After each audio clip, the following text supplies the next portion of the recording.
Oh my God, my Shayla. Ke a perish. Bra ka thusa mfo ke bereka bjang a go le so. Awukho nahali Shayla. Ke a perish. What's up, everybody? Welcome to another episode of The Drive Show. On this video, we're going to take the Project Corsa on a long distance test run. Now, before I did this, I had to run the fuel tank dry to the point where the icon on the dashboard was flashing, but I had to do this to get an accurate reading of how much gas I would need to spend to get a full tank. I only spent 825 Rand 84 cents, which was actually quite surprising considering the fact that the car has a 45-liter tank. Before we start our 500 kilometer plus journey, I have all the stuff that I need on lock. I decided to buy a small fire extinguisher for the car just in case, for safety sakes. I have some jump starter packs. I got some oil in there, treadles, toolbox, spare wheel, and a jack in there as well. I don't foresee anything bad happening, but I am prepared. I'm prepared. If anything happens on this 500 kilometer plus journey, I'll have enough tools to sort the stuff out myself. Here we have Project Corsa. We are now completely ready to embark in this. I always say 500 kilometer journey, but I think this is going to be about 600 if I'm not mistaken.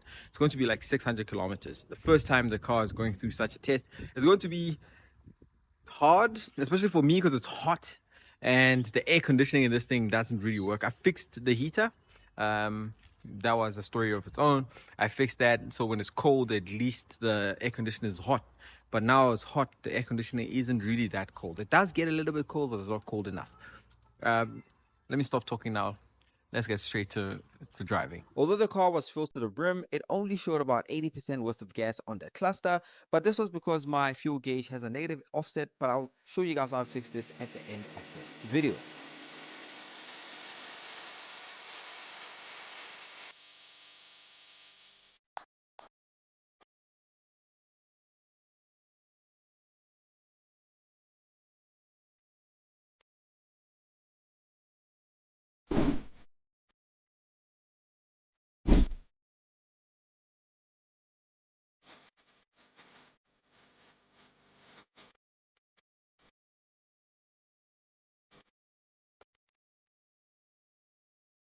So we have just passed the Maracana Plaza toll gate now, and we have officially entered Northwest. Well, we entered Northwest a while back, but we are in Northwest, and so far so good. The car is good, temperatures are good.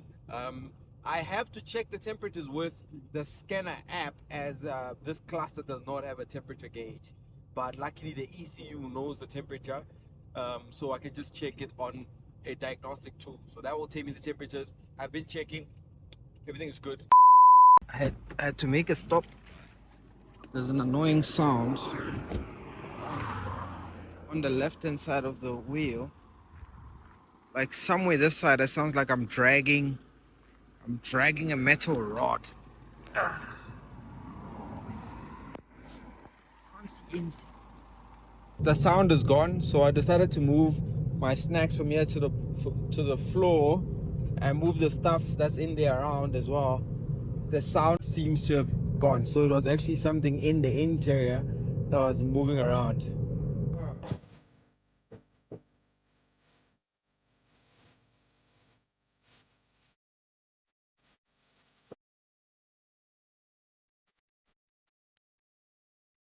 "240 kilometers traveled already. Project Corsa still looking good. I decided to stop here because I saw some, I don't know if it's hay. It's hay? Yeah, saw some hay there. And the scenery here is insane. After taking a few minutes to myself here and admiring the view, I decided to get straight right back to the road as I had to get to Northwest and drive back to Pretoria. Bear in mind, I didn't even spend more than 5 minutes in Northwest before heading right back to Pretoria. This 500-kilometer long journey actually made me realize the three things that I actually undermined with the Project Corsa that actually surprised me throughout this whole journey. Number one, the seats are actually more comfortable than I actually thought they were. I thought I was going to get back with terrible back pains and I wasn't going to be able to walk for like 3 or 4, 5 days. Yes, that's me over exaggerating. Number 2, the aircon was actually quite useful. I actually thought the aircon was kind of useless in this temperature. I think the temperature was about 26 degrees Celsius, but I drove to Northwest and back with the windows rolled up and the aircon not really on full, maybe I think on half, and it was blowing fairly decently cooled air, and I didn't have any problems with being hot in the car.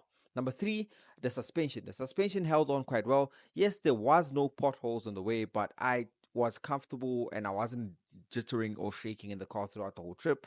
And bear in mind, some of the roads were not the smoothest, especially in Northwest.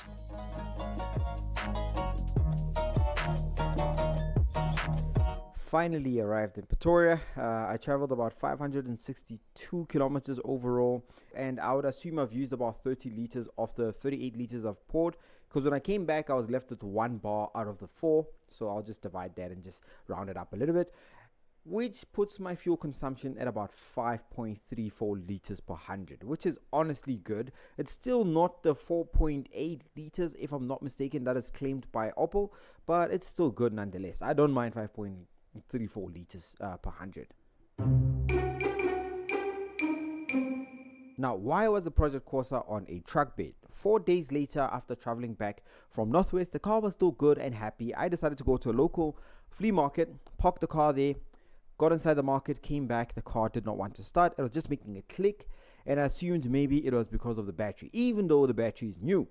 I asked a couple of guys to jam start me. When we did, the car would start and eventually die down as if it was running out of fuel or air for the combustion.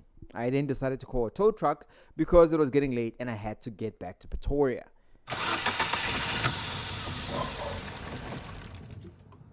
Did you rev it? And that is what the car was doing, and even if you rev it, the throttle body wouldn't open up. So we decided to jam the throttle body open. We put the car on start, and the car actually started up, and it didn't die down until we would let off the throttle body, and it will cut air going to the engine, and obviously the engine would switch off. With that being said, the live data of the car would actually show the pedal percentage when you press on the accelerator, but on the throttle body live data, it was always at 99 or 100%, even though the throttle body was closed shut. We then assumed that the throttle body is a problem. We took the throttle body and tested it in another car, and it worked on another car. So at this point, we don't know what the problem is with the Project Corsa, but stay tuned as I investigate. And if you guys know anything or you assume something, please drop a comment below, like and subscribe, and we'll catch you guys on the next video of bringing Project Corsa back to life.